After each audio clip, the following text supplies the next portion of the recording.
बहुत दूर, धरती से कई सौ फीट नीचे, समुद्र की गहराइयों में एक अद्भुत नगरी थी, नीलकमल लोक। यह जलपरियों का एक सुंदर और चमचमाता हुआ साम्राज्य था, जहां समुद्री घोंघों से बने महल थे, प्रवाल की दीवारें रंग बिरंगी चमक से झिलमिलाती थी, और जलजीवों का गीत वातावरण को संगीत से भर देता था।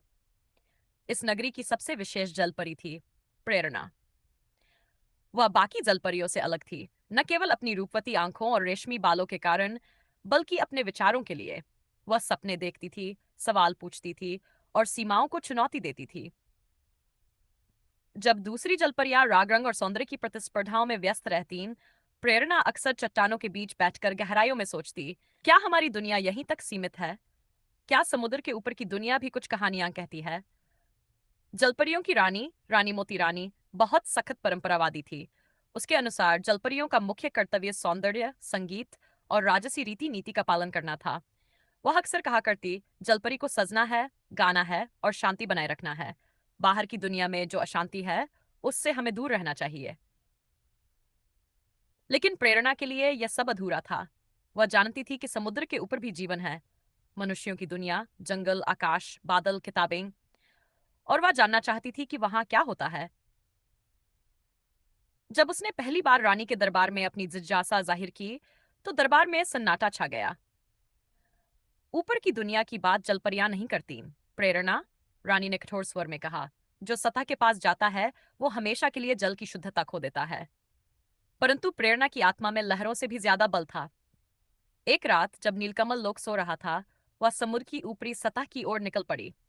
उसे सूरज की पहली किरण ने छुआ, सुनहरी रोशनी, जिसने उसकी आंखों में आंसू ला दिए। वह धरती नहीं छू सकी, पर एक चट्टान से उसने मनुष्यों को देखा। वे हंस रहे थे, दौड़ रहे थे, पेड़ों के नीचे बैठकर किताबें पढ़ रहे थे।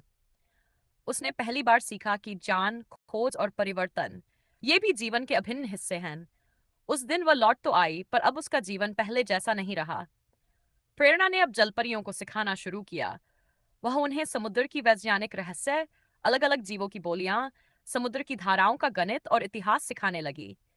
शुरुआत में सबने उसका मजाक उड़ाया, जलपरी किताब पढ़ेगी, गानों की जगह लेक्चर होंगे। पर धीरे धीरे युवाओं को उसमें कुछ नया दिखा, एक नई दुनिया का द्वार। इससे रानी मोतीरानी और दरबार के मंत्री नाराज हो गए। उन्होंने प्रेरणा को बुलाया और कहा, तुम हमारी परंपरा तोड़ रही हो। जलपरी की सीमा नापी गई है, तुम उसे पार नहीं कर सकती। प्रेरणा ने मुस्कुराकर उत्तर दिया, परंपरा वो होती है जो समय के साथ विकसित हो। जो जकड़ दे, वह परंपरा नहीं, कैद है। नीलकमल लोक में दो धड़े बन गए, एक जो प्रेरणा के साथ था और दूसरा जो परंपराओं के साथ। विवाद ने रूप लिया जलमंथन का, एक विशेष सभा जो 1000 वर्षों में एक बार होती थी, जहां जलपरियां अपने भविष्य की दिशा तय करती थी। सभा में प्रेरणा ने कहा, हम जल की संतान हैं, और जल हमेशा बहता है, बदलता है। यदि हम भी नहीं बदलेंगे, तो सड़ जाएंगे। क्या हम केवल सजने के लिए पैदा हुए हैं? क्या हमारी आत्मा में जिज्ञासा नहीं हो सकती? ऊपर की दुनिया में बुराई है, पर वहां ज्ञान भी है।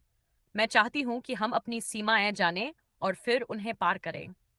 कुछ पलों की चुप्पी के बाद एक युवा जलपरी बोली, मैंने प्रेरणा से सीखा कि प्रवालों में भी इतिहास छिपा होता है।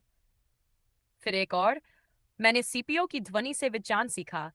जलमंथन का फैसला स्पष्ट था, प्रेरणा के विचारों को स्वीकार किया गया। उसे जान ज्योति की उपाधि दी गई।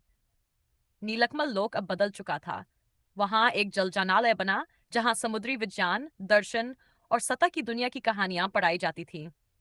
जलपरियां अब गीतों के साथ साथ किताबें भी पढ़ती थी, और जान को सौंदर्य का ही हिस्सा मानती थी। रानी मोती रानी ने प्रेरणा को गले लगाते हुए कहा, शायद मैं डर गई थी, पर तुमने हमें दिखाया कि डर को प्रेम और ज्ञान से हराया जा सकता है। प्रेरणा अब नीलकमल की राजकुमारी नहीं, बल्कि उसकी प्रेरणा बन चुकी थी, एक चिंगारी जिसने समुद्र की गहराइयों में उजाला भर दिया। प्रेरणा की कहानी हमें सिखाती है कि सीमाओं को स्वीकार करना आसान होता है, पर उन्हें पार करना ही असली साहस है।